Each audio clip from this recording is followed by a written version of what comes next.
Bom dia, senhoras e senhores. Sejam bem-vindos à videoconferência da Vulcabras para a discussão dos resultados referentes ao terceiro trimestre de 2025. Gostaria de passar algumas informações antes de começar. Essa videoconferência será realizada exclusivamente em português. A transcrição do evento no idioma inglês será posteriormente disponibilizada no site de RI da companhia. O vídeo e a apresentação desta videoconferência serão divulgados no site de RI da companhia, www.vulcabrasri.com, e na CVM após o fechamento do mercado. Informamos que todos os participantes estarão apenas ouvindo a videoconferência durante a apresentação e, em seguida, iniciaremos a sessão de perguntas e respostas quando mais instruções serão fornecidas. Informamos que previsões acerca de eventos futuros estão sujeitas a riscos e incertezas que podem fazer com que tais expectativas não se concretizem ou sejam diferentes do esperado. Estas previsões emitem a opinião unicamente na data em que são feitas e a companhia não se obriga a atualizá-las. Está presente hoje conosco o Sr. Pedro Bartelli, diretor-presidente, e o Sr. Wagner Dantas, diretor financeiro e de relações com investidores. Agora, vamos assistir a um vídeo institucional e, na sequência, voltamos com o Sr. Pedro.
Bom dia. A Vulcabras encerrou o terceiro trimestre de 2025 com mais um marco histórico ao atingir a receita operacional bruta de 1,1 bilhão em um único trimestre. O 21º trimestre consecutivo de crescimento representa o maior faturamento trimestral já registrado em sua história e reflete a solidez e o seu modelo de negócio, fortalecimento contínuo de suas marcas e eficiência operacional sustentada ao longo do tempo. Entre os destaques do período, a Olímpicos segue protagonista no mercado nacional de corrida, com a linha Corre, se consolidando como referência em tecnologia, desempenho e acessibilidade. A Under Armour, por sua vez, registrou o melhor trimestre de sua operação no Brasil, impulsionado pelas categorias de treino e de Running Inspire. A Mizuno manteve o ritmo de crescimento, fortalecendo sua presença no segmento de alta performance. A divisão de calçados esportivos registrou um crescimento de 22,9% no terceiro trimestre de 2025, refletindo o forte desempenho de todas as marcas do grupo. O aumento da disponibilidade de produtos, viabilizada pelas recentes ampliações nas unidades Fabris, contribuíram para a maior capilaridade e agilidade no abastecimento do varejo. No canal de e-commerce, o crescimento foi de 25,4%, alcançando 144,8 milhões e representando 15,2% da receita líquida. O lançamento do aplicativo da Mizuno se destacou como um dos movimentos estratégicos do trimestre para o canal, aprofundando a relação com o consumidor por meio de uma experiência personalizada, ampliando a conversão do canal mobile e aumentando o ticket médio por transação. O lucro líquido atingiu 547,2 milhões, com margem líquida de 57,3%, crescimento de 217,8% em relação ao terceiro trimestre de 2024, impulsionado também pelo reconhecimento de mais de 366 milhões de impostos diferidos. O EBITDA foi de 226,5 milhões, com margem EBITDA de 23,7%. Em função da iminente reforma tributária, que tramita entre o Senado e a Câmara dos Deputados, a companhia segue atenta e buscando caminhos para melhorar o equilíbrio entre alocação de capital, retorno ao seu acionista e preservação de um balanço com alavancagem razoável, frente à taxa de juros que continua muito alta, e sem exposição que possa comprometer ou colocar em risco a sua operação. Dessa forma, adicionalmente aos dividendos já anunciados, a companhia anuncia mais um pagamento extraordinário de dividendos no valor de 597,7 milhões, onde, concomitante a este pagamento extraordinário, a companhia também anuncia um aumento de capital, através de uma subscrição privada no mesmo valor de 597,7 milhões, o qual tem como objetivo aumentar o estoque de capital social passível de futura redução. A Vulcabras segue acompanhando de perto a evolução da tramitação da reforma tributária e ainda avaliando novos pagamentos de dividendos em 2025, até o limite de suas reservas de lucros disponíveis, sempre com o compromisso de geração de valor ao acionista e uma gestão disciplinada de capital. O ritmo consistente de confirmação de carteiras para o quarto trimestre, a manutenção do elevado giro no varejo e os investimentos direcionados ao atendimento da demanda reforçam a confiança da Vulcabras em sustentar seu ciclo de crescimento. Marcas fortes, foco contínuo em inovação, expansão de portfólio e eficiência operacional, a companhia consolida sua posição de liderança no mercado esportivo nacional. E para a apresentação do nosso desempenho no trimestre, passo a palavra ao Wagner Dantas, nosso CFO e diretor de Relação com Investidores. Bom dia a todos. Vamos iniciar a apresentação destacando um dos principais indicadores operacionais da companhia, o volume bruto faturado, com detalhes disponíveis no slide 5. No terceiro trimestre de 25, o Vulcabras seguiu ampliando o volume vendido, demonstrando solidez no desempenho e consistência na execução de sua estratégia de crescimento.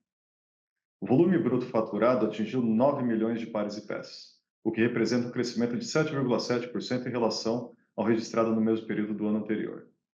Começando pela categoria de calçados esportivos, registramos um crescimento de 8,5% em comparação ao terceiro trimestre de 24. Esse desempenho foi impulsionado pela maior demanda dos mercados interno e externo e pelo crescimento consistente das três marcas da companhia. A categoria de outros calçados manteve a trajetória positiva, com crescimento de 7,1% no terceiro TRI de 25, sustentado pela forte demanda por chinelos esportivos, que seguem ganhando espaço no mix da companhia. Vestuário e acessórios também evoluíram, com crescimento de 5,5%. Destaque principal para a marca Olympus. O resultado reflete o fortalecimento da presença da companhia nesse segmento e a consolidação da estratégia na diversificação do portfólio de produtos. Vamos agora para o slide 6, onde trazemos a receita líquida segmentada por categoria de produtos. No terceiro trimestre de 25, a Vulcabras manteve um desempenho sólido de expansão em receita líquida, consolidando os avanços obtidos ao longo do ano. Foi um trimestre de evolução consistente, sustentada pelo fortalecimento das marcas, pela atuação estratégica nos canais de venda e por um portfólio cada vez mais equilibrado. Pelo 21º trimestre consecutivo, a Vulcabras apresentou crescimento consistente nas vendas. A receita líquida totalizou 955,7 milhões de reais, um aumento de 21,8% em relação ao terceiro TRI de 2024.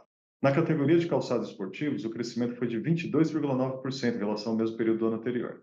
As três marcas da companhia apresentaram avanços, com destaque para Olympus com a linha de corrida de performance, que segue impulsionando os resultados da categoria, e para a Under Armour, que atingiu seu novo recorde histórico de receita em calçados esportivos. A categoria de outros calçados e outros cresceu 21,1%, reflexo do bom desempenho dos chinelos esportivos, que seguem ganhando relevância no mix de produtos. Já em vestuários e acessórios, o crescimento foi de 9,3%, com destaque novamente para Olímpicos, que manteve forte desempenho, e para Under Armour, que atingiu um recorde histórico de receita nesse segmento. No acumulado dos 9 primeiros meses de 25, receita líquida atingiu a marca de 2.551,7 milhões de reais, um crescimento de 19,1% em relação ao mesmo período do ano anterior. Passando para o slide 7, vamos detalhar a receita líquida segmentada por mercados, destacando o desempenho no cenário interno e externo. O mercado interno registrou um avanço significativo na receita líquida, totalizando 920 bilhões de reais, um crescimento de 22,8% em relação ao terceiro TRI de 24. A performance reflete a evolução de todas as marcas e categorias, o fortalecimento da distribuição e a eficiência das ações comerciais que seguem impulsionando o crescimento consistente da companhia no Brasil. Já no mercado externo, a receita líquida totalizou 35,7 milhões de reais, registrando leve crescimento de 0,6% em relação ao terceiro TRI de 24 e permanecendo, portanto, em linha com o desempenho do mesmo período do ano anterior. O resultado reflete a estabilidade nas operações internacionais, com melhora gradual em comparação aos trimestres anteriores, mesmo diante de um cenário ainda desafiador na maioria dos mercados da América Latina. Avançando para o slide 8, vamos abordar o desempenho do canal de e-commerce, que segue como um dos pilares de crescimento da companhia. O canal de e-commerce seguiu em expansão neste trimestre, com crescimento de 25,4% na receita líquida, que totalizou 144,8 milhões de reais. Esse desempenho elevou a participação do canal para 15,2% sobre a receita líquida total da companhia, um avanço de 0,5 pontos percentuais em relação ao mesmo período do ano anterior, reforçando sua relevância crescente no portfólio de canais. O resultado reflete a evolução da jornada de compra e comprometimento com a rentabilidade sustentável, consolidando o posicionamento digital da companhia e seu foco em oferecer a melhor experiência ao consumidor. No acumulado dos 9 meses, o canal atingiu 395,3 milhões de reais em receita líquida, representando um crescimento de 35,7% e a participação de 15,5% na receita total da companhia. Seguindo adiante no slide 9, apresentamos lucro bruto e margem bruta. A Vulcabras registrou no terceiro TRI de 25 lucro bruto recorde para um trimestre, totalizando 395,8 milhões de reais, o que representa um crescimento de 17,1% em relação ao mesmo período de 2024. A margem bruta consolidada atingiu 41,4%, apresentando retração de 1,7 pontos percentuais frente ao terceiro TRI de 24. Essa redução já era prevista pela companhia, em função dos investimentos realizados e contratações aceleradas. Apesar desse efeito temporário, ao comparar a margem bruta alcançada no segundo TRI de 25, observa-se uma elevação de 0,6 pontos percentuais, evidenciando uma melhora gradual na eficiência operacional e avanço consistente na rentabilidade. Com a estabilização das contratações, evolução no treinamento e ganho de experiência, a expectativa é de que as eficiências e, consequentemente, as margens evoluam e retornem a patamares anteriores. No acumulado dos 9 meses, o montante alcançou 1 bilhão e 43,1 milhões de reais, o que representa uma alta de 15,7% frente ao mesmo período do ano anterior. A margem bruta foi de 40,9%, sendo 1,2 pontos percentuais inferior à obtida no mesmo período de 2024. Avançando para o slide 10, vamos apresentar as despesas relacionadas com vendas.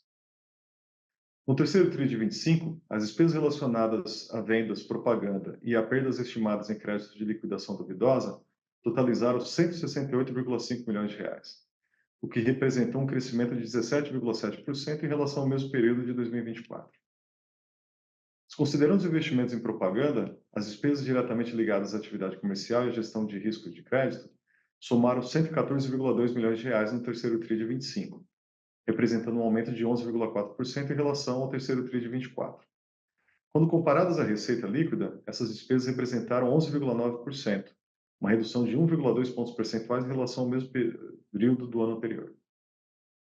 As despesas relacionadas às vendas apresentaram crescimento em ritmo inferior às receitas, resultando em menor participação relativa no total. Nos 9 meses de 25, registrou-se despesa com vendas excluindo propaganda, um total de 319,8 milhões de reais, sendo este um acréscimo de 3,2% em comparação aos 9 meses de 24. A participação das despesas com vendas sobre a receita líquida atingiu 12,5%, uma redução de 0,7 pontos percentuais em relação aos 9 meses de 24. Agora, para o slide 11, vamos detalhar as despesas relacionadas com propaganda e marketing. No terceiro trimestre de 25, os investimentos em propaganda e marketing somaram 54,3 milhões de reais, um crescimento de 33,4% em comparação ao terceiro TRI de 24. Esse aumento reflete a continuidade da intensificação das ações de comunicação e posicionamento de marca ao longo do trimestre. Em relação à receita líquida, as despesas com propaganda e marketing representaram 5,7%, um avanço de 0,5 pontos percentuais frente à participação do terceiro TRI de 24.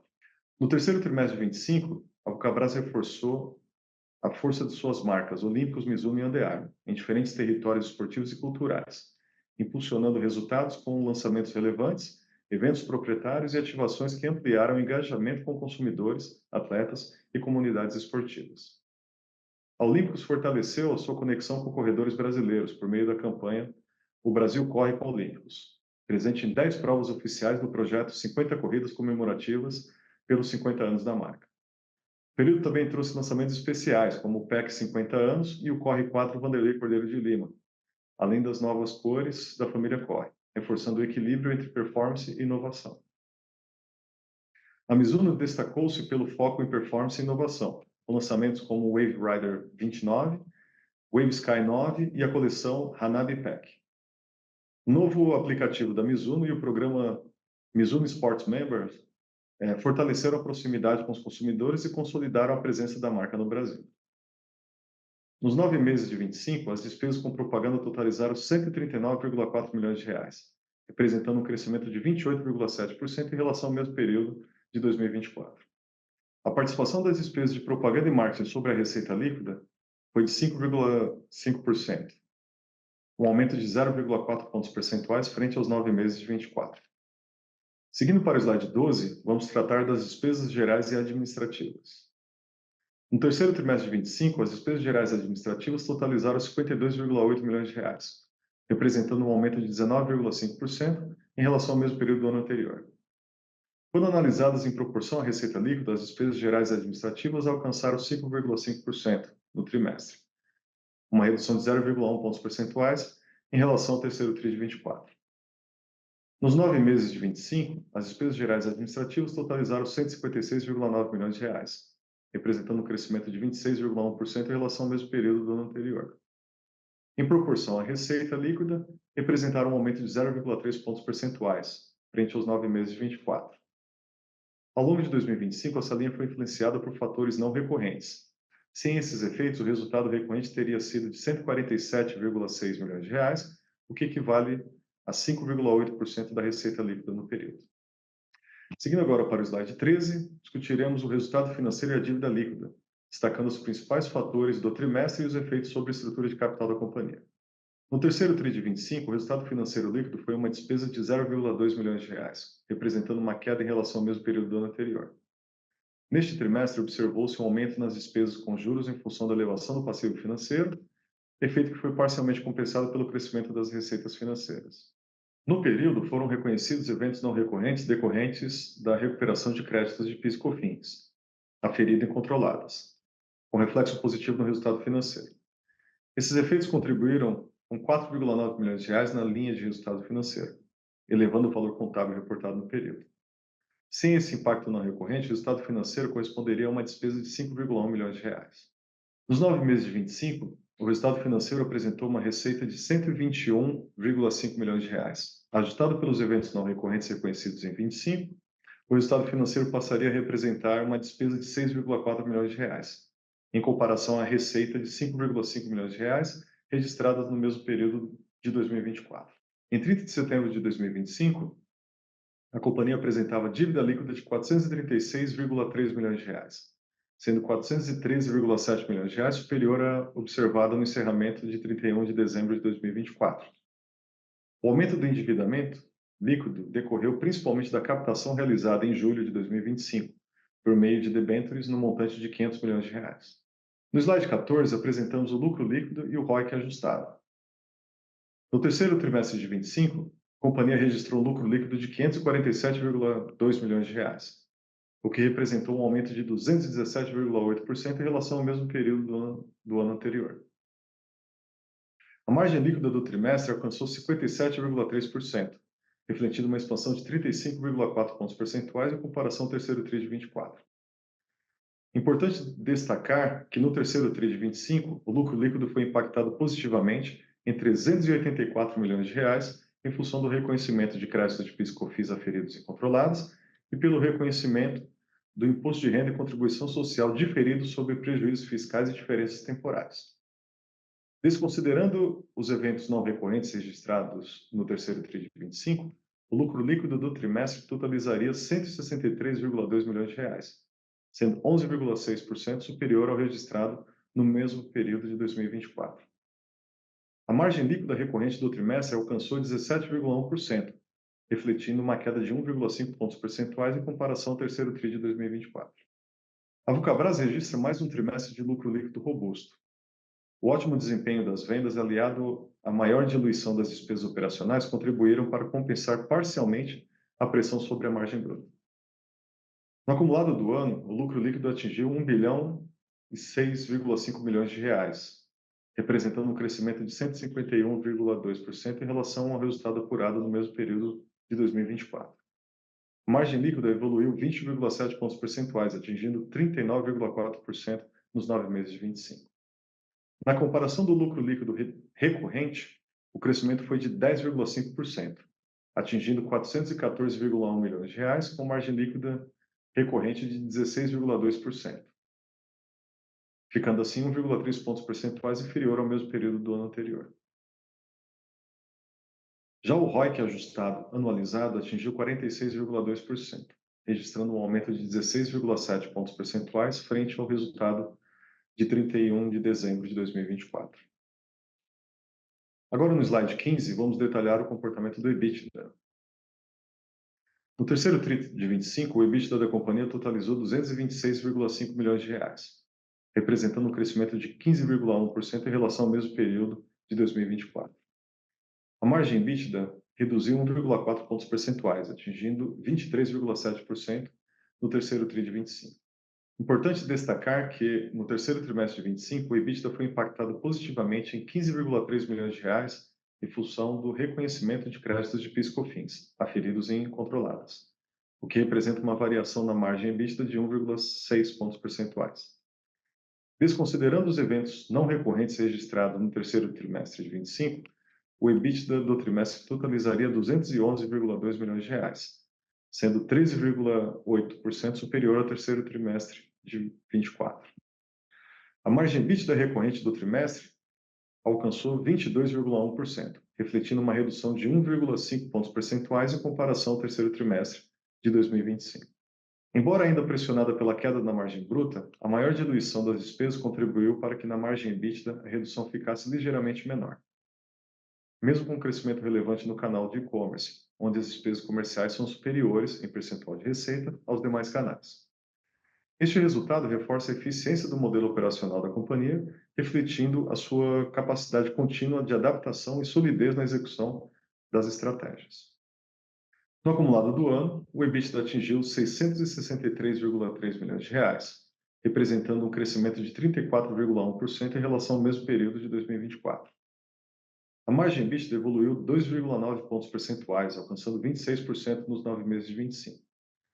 Na comparação do EBITDA recorrente, o crescimento nos 9 meses de 25 foi de 12,2%, atingindo 542,4 milhões de reais, com uma margem EBITDA recorrente de 21,3%, 1,3 pontos percentuais inferior ao mesmo período do ano anterior. Avançando para o slide 16, falaremos sobre o CAPEX. No terceiro trimestre de 25, a companhia realizou investimentos totalizando 63,7 milhões de reais em ativos imobilizados e intangíveis, mantendo o montante investido na comparação com o mesmo período de 2024.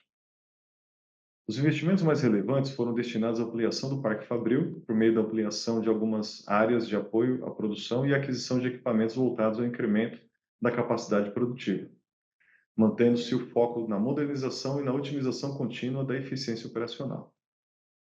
Essa estratégia reforça o compromisso com a alocação racional de capital, uma vez que a continuidade dos aportes tem como principal diretriz a expectativa de retorno em prazo reduzido. Seguindo para o slide 17, vamos abordar fluxo de caixa, destacando os principais componentes que influenciaram a variação no período. Encerramos o terceiro trimestre de 2025 com um caixa de 570,1 milhões de reais e uma dívida líquida de 436,3 milhões de reais. O resultado reflete a robustez da estrutura financeira da companhia. A alavancagem segue em patamar conservador, permitindo a Vulcabras avançar em oportunidades de crescimento com disciplina e responsabilidade, preservando sua capacidade de geração e pagamento. A variação de caixa nos 9 meses de 25 foi de 255,9 milhões de reais, resultado de uma combinação de fatores que refletem a boa gestão operacional e financeira da companhia. Entre os principais destaques estão o EBITDA de 663,3 milhões de reais, o aumento de capital de 4,4 milhões de reais decorrente do exercício do plano de stock options, Outras receitas de R$ 326 milhões, majoritariamente composto pelos R$ 366,1 milhões de imposto de renda e contribuição social diferidos. Ganho resultado financeiro de R$ 121,5 milhões, aumento de passivo bancário em R$ 669,5 milhões, aumento da necessidade de capital de giro de R$ 216,6 milhões, investimentos imobilizários intangíveis de R$ 176,5 milhões, variação entre ativos e passivos de longo prazo de R$ 511,5 milhões e dividendos pagos no período de R$ 605,3 milhões. Encerramos aqui a nossa apresentação e, a partir deste momento, ficamos à disposição para responder às perguntas. Obrigada. Iniciaremos agora a sessão de perguntas e respostas para investidores e analistas. Participantes podem enviar perguntas por escrito utilizando a ferramenta de Q&A na parte inferior da tela. Para realizar perguntas via áudio, basta clicar no botão Levantar a mão. Quando o seu nome for chamado, aparecerá uma notificação para abrir o seu microfone. A primeira pergunta vem de Eric Huang, do Santander. Eric, pode prosseguir. Bom dia, pessoal. Obrigado pelo espaço para fazer a pergunta e parabéns aí por mais um trimestre super forte. Acho que começando, são duas perguntas do nosso lado. A primeira aqui mais do lado do crescimento, né? A gente continua vendo aí um crescimento bem forte. Então, se vocês puderem comentar um pouco como é que vocês estão vendo a dinâmica de sellout aí nos canais, principalmente nesse começo, né, do quarto trimestre, para ajudar a gente aqui a entender como é que tá sendo a recepção na ponta, e também entender como é que está a questão de participação, né, de novos produtos aí no mix de vendas de vocês, e também um pouco do lado dos lançamentos planejados aí para frente, né, até para ajudar a gente aqui a pensar como é que a gente pode continuar vendo o ritmo de crescimento. E uma segunda, acho que aqui mais em cima dos anúncios de ontem, né? Então, com as mudanças propostas aí nas políticas de distribuição, além também, né, dos dividendos extraordinários e o aumento de capital privado, como que a gente pode pensar nas políticas de distribuição de vocês para frente, né? Pensando aí, talvez naquelas políticas mensais que estavam existindo, enfim, acho que tenta pensar um pouco melhor no outlook aí de remuneração acionista, como ele deve continuar evoluindo à frente. Obrigado. Obrigado pela pergunta, Eric. Bom dia a todos, novamente. Eu respondo aqui a primeira parte. Como a gente vinha comentando, o nosso crescimento ele é maior no terceiro trimestre do que os anteriores, e a gente já vinha comentando a respeito disso, por isso, esse ano a gente antecipou um pouco alguns investimentos em ampliação fabril. De fato, a gente se surpreendeu um pouco com a demanda um pouco a mais do que a gente imaginava já no final do primeiro trimestre. Isso é uma característica boa da Vulcabras, ela consegue rapidamente se organizar.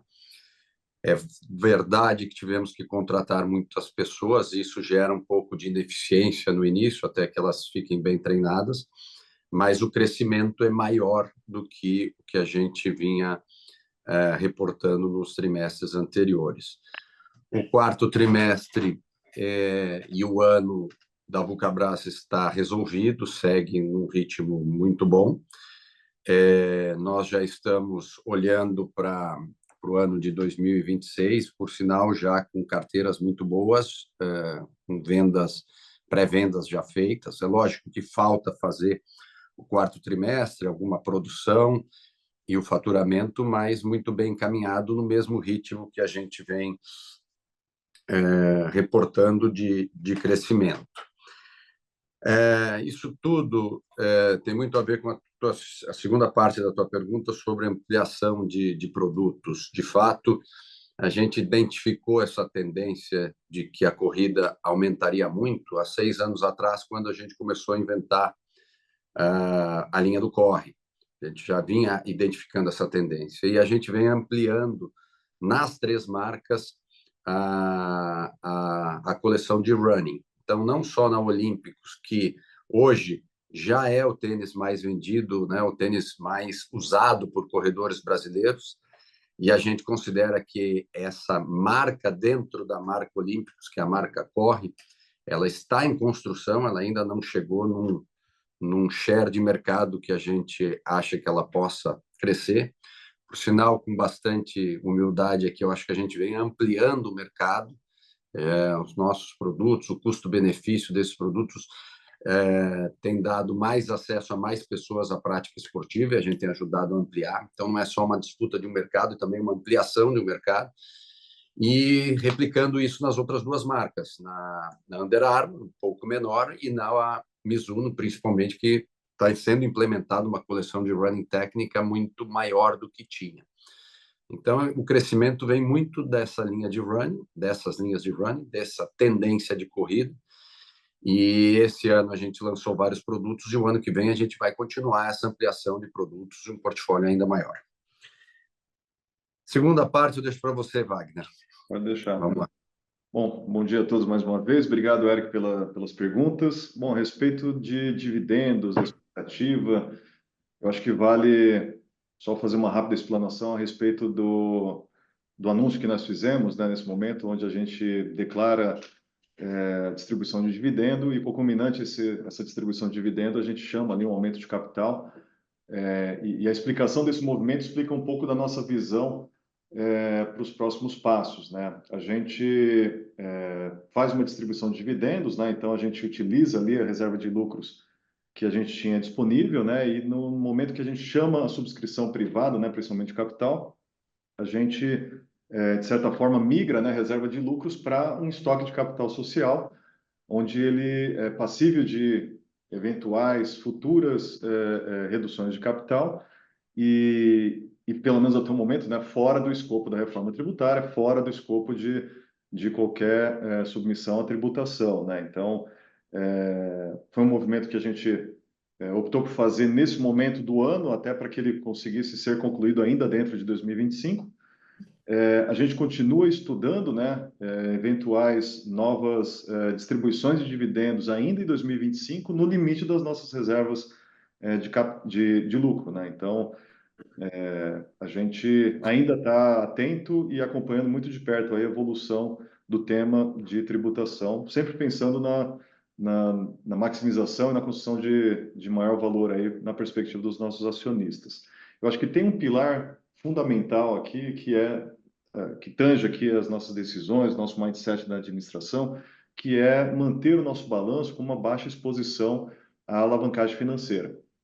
A gente recentemente fez uma captação de uma debênture, anunciou uma distribuição de dividendos extraordinários ali em setembro, né, no valor de 300 milhões de reais. A gente soltou agora o nosso balanço, né, com uma alavancagem financeira aí da ordem de meia vez EBITDA, né, o que ainda é um patamar de alavancagem bastante saudável, bastante conservador para o padrão, né, para o nível de taxa de juros que o Brasil está exposto, né? Então, eu acho que a expectativa de dividendos daqui para frente, né, ela passa muito por um equilíbrio de uma geração de caixa pujante, né, que os nossos resultados vêm demonstrando e a nossa expectativa, a nossa confiança continua mantendo, né? A gente tem uma expectativa de continuar constituindo, gerando bastante caixa, ao mesmo tempo equilibrando isso com patamares de alavancagem que não exponham a empresa, que não exponham o nosso balanço a riscos macroeconômicos, né? E há uma taxa de juros que, apesar de existir uma expectativa de início de queda, já tem muito tempo que essa expectativa existe, né? Então a gente prefere ser mais conservador nessa perspectiva. Ótimo, obrigado, Pedro, obrigado, Wagner. Obrigado, Eric. Lembrando que para fazer perguntas, basta enviar através do ícone de Q&A para perguntas por texto e para áudio clicar em levantar a mão. A próxima pergunta vem de Vinícius Strano, da UBS. Vinícius, pode prosseguir.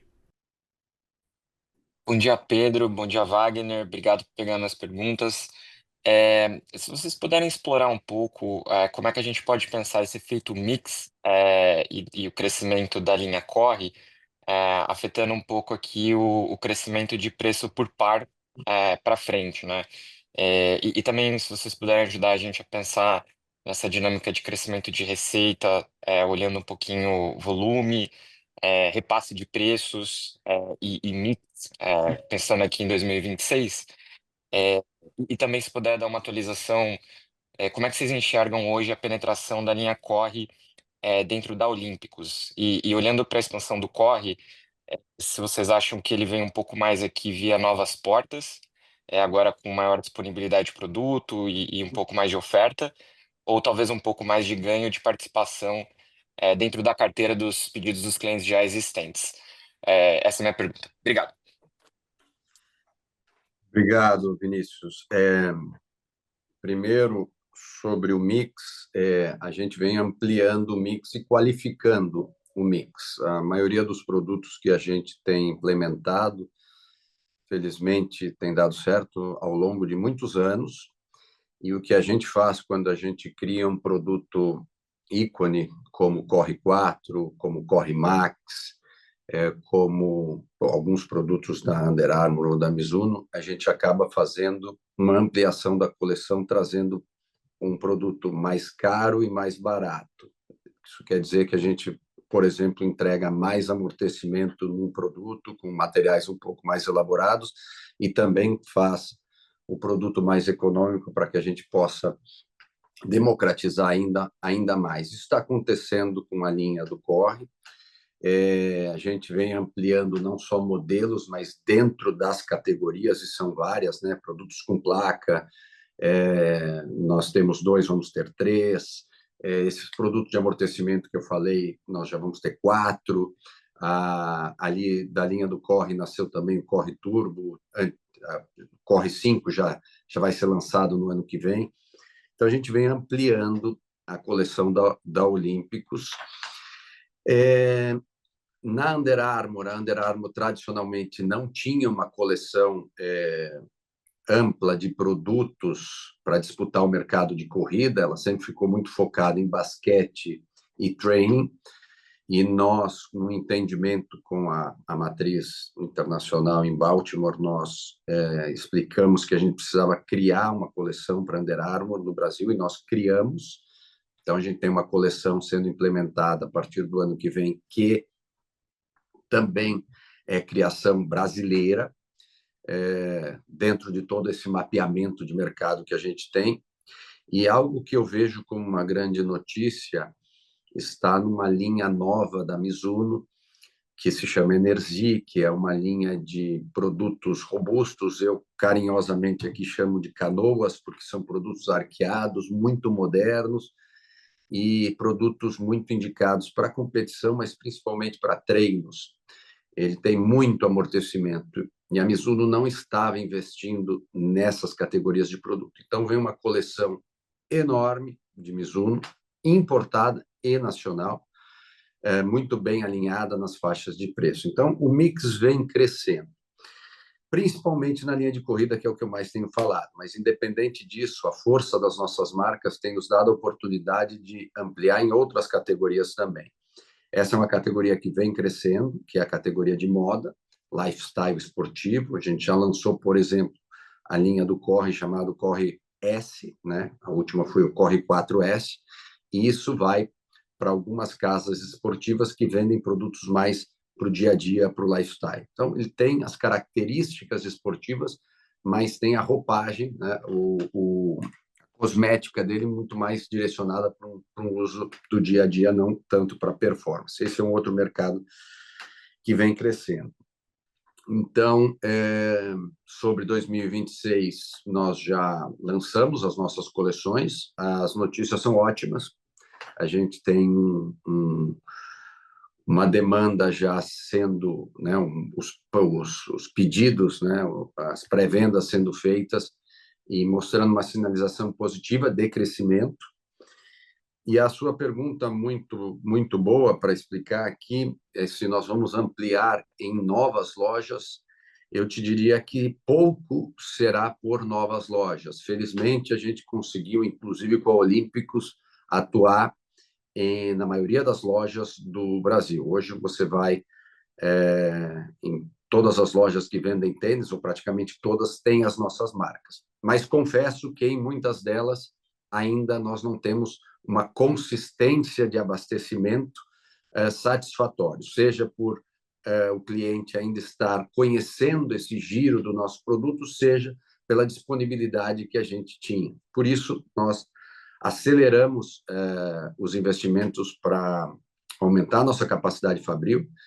E eu, praticamente, falando isso numa linguagem mais simples, às vezes você chega na loja e não encontra a sua numeração porque realmente o giro é alto. Então, onde eu vejo que vai crescer é aumentar os abastecimentos, os clientes aumentar suas compras nas mesmas lojas.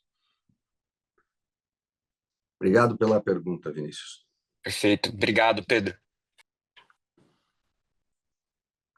Lembrando que para fazer perguntas, basta enviar por texto através do ícone Q&A ou clicar em levantar a mão para perguntas por áudio.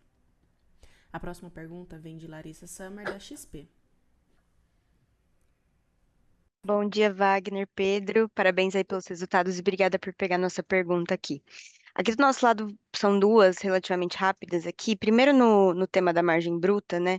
Vocês comentam ali no release que vocês já estão vendo os indicadores de produtividade fabril evoluindo, né? Se vocês pudessem dar um pouquinho mais de cor e talvez compartilhar com a gente uma expectativa de timing para essa recomposição da margem bruta, seria ótimo. E aí também nesse tema de onde vai parar essa margem bruta, né? A gente queria entender o que deveria ser esse patamar normalizado, né? Vocês comentam ali no release sobre voltar para patamares anteriores, mas a gente ficou se questionando aqui se, dada essa maior complexidade dos produtos, principalmente na linha do Corre, mas também nas outras marcas, se não faria sentido ela se estabilizar num patamar um pouco mais baixo do que a gente vinha é, vendo vocês reportarem, né? E aí, se eu puder aproveitar aqui o tempo para fazer mais uma, como que tem, como que a gente deve esperar aí os futuros investimentos na fábrica, né? Seja CapEx ou OpEx, se vocês têm mapeado mais necessidade aí, dada essa demanda forte. Obrigada, pessoal.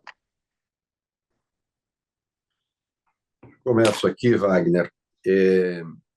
A nossa margem bruta, de fato, foi pressionada e consciente, nós sabíamos disso, principalmente por uma contratação grande que foi feita esse ano, de muitas pessoas.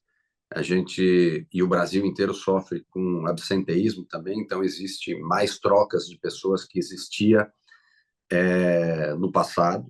Infelizmente, a gente tem trabalhado muito forte os nossos RHs para minimizar esses impactos, mas o impacto principal da margem foi, sim, a gente encarar esse crescimento maior do que a gente tinha projetado e a ineficiência que causa você contratar muitas pessoas. Mas isso também mostra a agilidade, rapidez e flexibilidade que a Vulcabras tem, porque a gente identificou isso no início do ano e hoje a gente já está com as fábricas produzindo mais e a margem já vem se recuperando. Nós não consideramos que essa margem seja ideal. Nosso plano é recuperar as margens que a gente já teve e sempre ir buscar margens maiores. Só que são vários fatores que influenciam na nossa margem. Uma delas é conseguir repor os preços, né, dependendo da inflação dos produtos. A concorrência também é grande. Por sinal, não sei se alguém vai me fazer essa pergunta, mas a importação de calçados no Brasil está crescendo um pouco mais, não. Está crescendo praticamente 40%. Então, mesmo nesse cenário, a gente tem andado muito bem. Mas a gente sempre vai buscar repor esses preços e desenvolver cada vez mais produtos. Isso está muito ligado à sua segunda pergunta, que são os investimentos. O nosso setor, o nosso negócio, principalmente o setor esportivo, ele se moderniza muito ao longo do tempo. Então, assim, hoje a gente tem o maior parque de retilíneas da América Latina, mais de 1.000 máquinas. Nós vamos estar operando mais de 1.000 máquinas em Horizonte, no Ceará. Isso não existia há 5 anos atrás. Então, trouxe uma eficiência maior para o processo, eliminou várias etapas de costura do processo, que são máquinas automáticas. Então, o investimento continuará sendo constante em modernização. A ampliação fabril, nós estamos terminando agora a ampliação do CD de Horizonte e nós temos teto, né? Nós temos fábricas suficientes para sustentar o crescimento que nós estamos projetando para o ano que vem. Cabem mais máquinas, cabem mais pessoas embaixo desses tetos que a gente tem, e acho que a ideia é ter um ano de 2026 de crescimento, mas também muito de rentabilizar os investimentos que nós fizemos ao longo desse ano. Nós todos aqui estamos trabalhando muito para gerar uma estabilidade maior às nossas fábricas. Mais um ponto que eu acho que é importante mencionar, além da contratação das pessoas, nós nos desafiamos na Vulcabras, principalmente no ano de 2025, a fazer produtos de altíssima performance, né? Produtos com placa de propulsão, produtos muito mais elaborados. A Olímpicos chegou a R$ 1.300 de preço. Então, tudo isso também foi um período de aprendizado para as nossas fábricas, para fazer isso em grandes volumes, etc.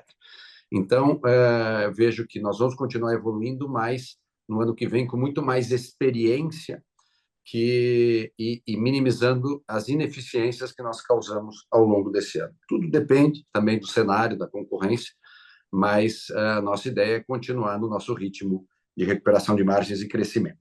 Não sei, Wagner, se você quer complementar com alguma coisa. Eu acho que tem um ponto relevante para ser adicionado aqui, Pedro, que é a gente tem na margem bruta, né, nesse terceiro trimestre, o mesmo gap de margem bruta versus o terceiro tri do ano anterior que tivemos no segundo trimestre.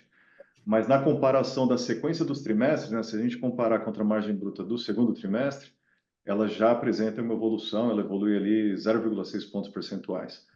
E Sim. você já mencionou, né, eu acho que a estabilização desse volume de contratações relevantes que nós nos submetemos ao longo do segundo e terceiro trimestre, e o catch-up, né, do ganho de eficiência, o learning curve, a curva de aprendizado desses novos operadores, né, vai aliviar a pressão nas eficiências, que consequentemente alivia a pressão no custo dos produtos produzidos e tem uma tendência ali de evolução, de menos pressão nas nossas margens brutas, né? Eu acho que ao longo do quarto trimestre a gente ainda deve ter, no consolidado do trimestre, algum tipo de pressão, até pela curva de aprendizado, né, desses operadores, mas a expectativa é que a partir de 2026 a gente tenha aí uma ascendente aí, na margem bruta, pelo menos essa expectativa dentro dessas variáveis, né? E os investimentos, né, como você falou, de aumento de expansão, aumento de produção, de capacidade produtiva, muito vinculado à inovação. Eu acho que a gente tem aí como foi o nosso histórico, né, de investimento e inovação que trazia consigo a expansão, capacidade produtiva adicional, deve ser um pouco da manutenção dessa tendência aí, sempre priorizando, né, investimentos com paybacks de curtíssimo prazo,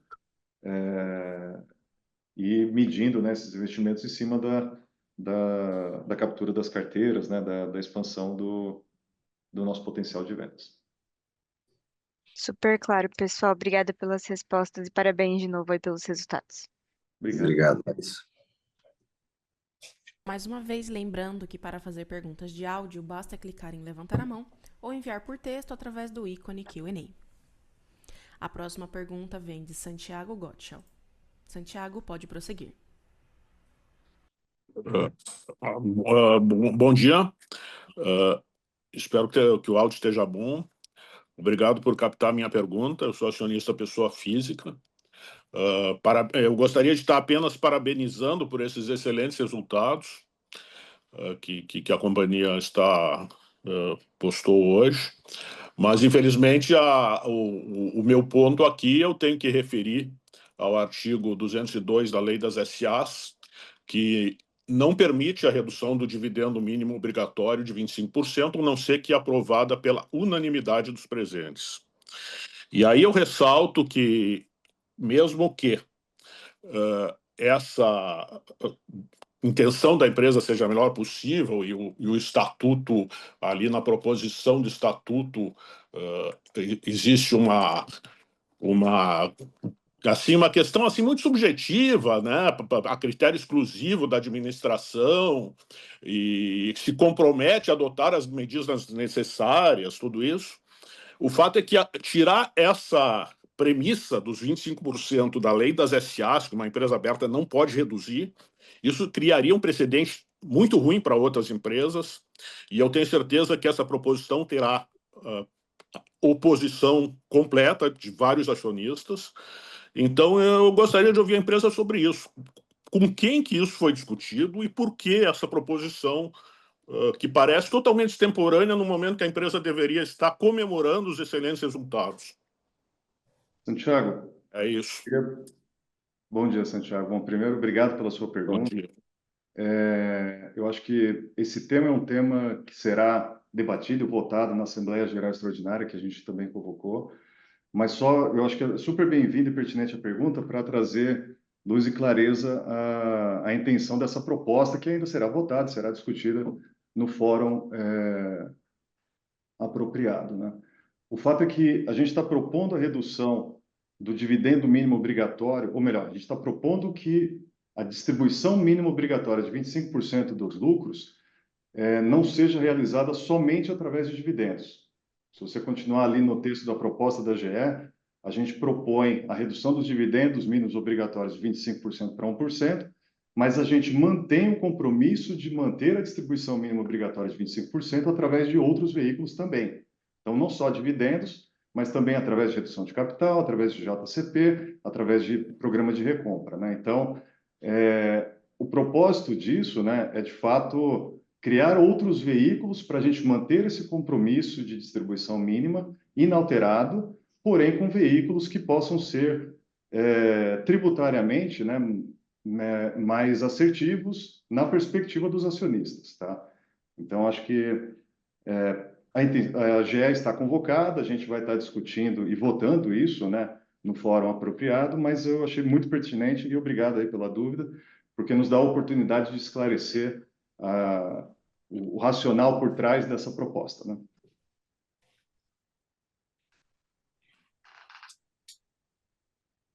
Boa.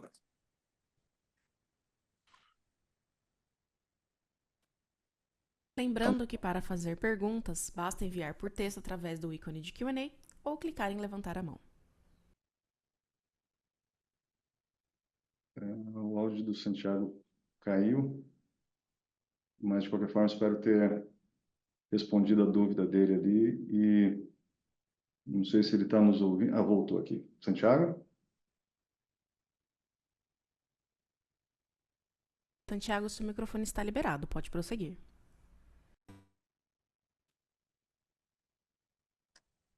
Bom, obrigado pela resposta, Wagner, mas de qualquer maneira eu quero pontuar esses outros pontos que eu falei sobre precedente e sobre precedente para outras companhias que podem não ter a mesma boa intenção da Vulcabras, e também que a redação proposta ali no artigo 29 é muito ampla ao falar em critério exclusivo da administração e se compromete a adotar as medidas necessárias, e também que o acionista, especialmente pessoa física, ele gosta de dividendo no bolso. Então, ok, redução de capital, se for possível fazer a cada trimestre, enfim, ou fazer isso frequentemente, ok, mas recompra de ações não é dividendo.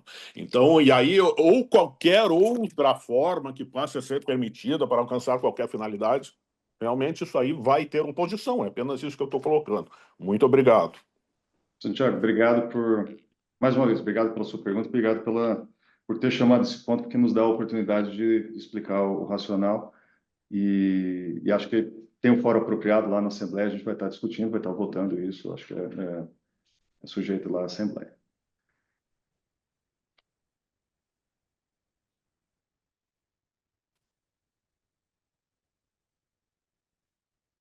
Lembrando que para fazer perguntas, basta enviar por texto através do ícone Q&A ou clicar em levantar a mão.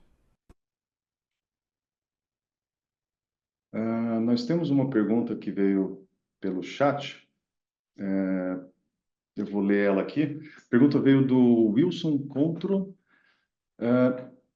Wilson pergunta: como a demanda das marcas esportivas da Vulcabras está aumentando a cada coleção, a Vulcabras tem intenção em melhorar o campo fabril, aumentar as fábricas? Eu respondo aqui, Wagner. Eu acho que pouco a gente já falou. Está terminando a ampliação do CD de Horizonte.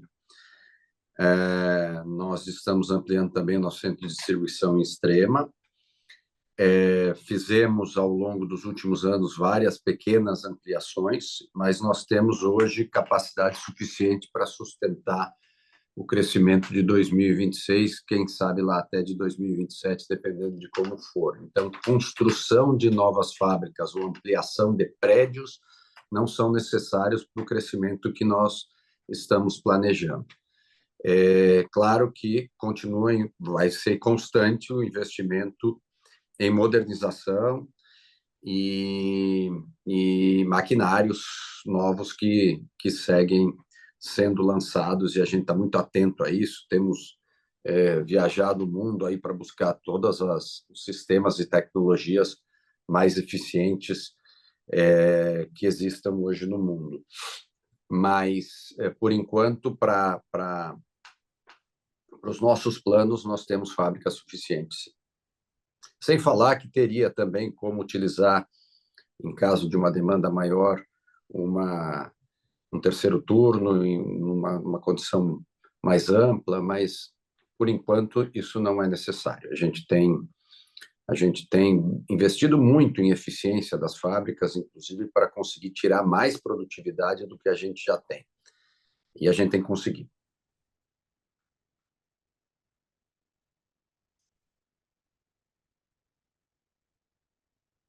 Mais uma vez, para fazer perguntas, basta enviar por texto através do ícone de Q&A ou clicar em levantar a mão para perguntas por áudio.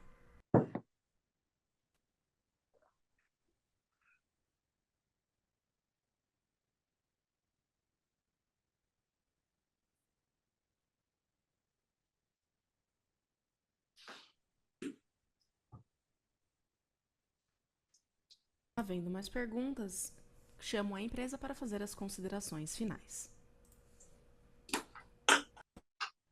Bom, quero agradecer a todos pelo call aqui, pelo interesse, pela vídeo, deixar os nossos canais de RI à disposição para qualquer esclarecimento, o Wagner e toda a turma do Wagner, deixar uma mensagem final de que a Vulcabras já visualiza um ano de 2026 muito bom, independente de qualquer situação do país ou do que a gente possa estar vendo para frente. A Vulcabras vem conseguindo estar um pouco fora da curva, e o otimismo está refletido nas nossas carteiras de pedido. Os produtos que nós já lançamos e começamos a pré-vender para o ano de 2026 já nos mostram que a gente vai ter um ano muito bom. 2025 precisa terminar, precisa entregar,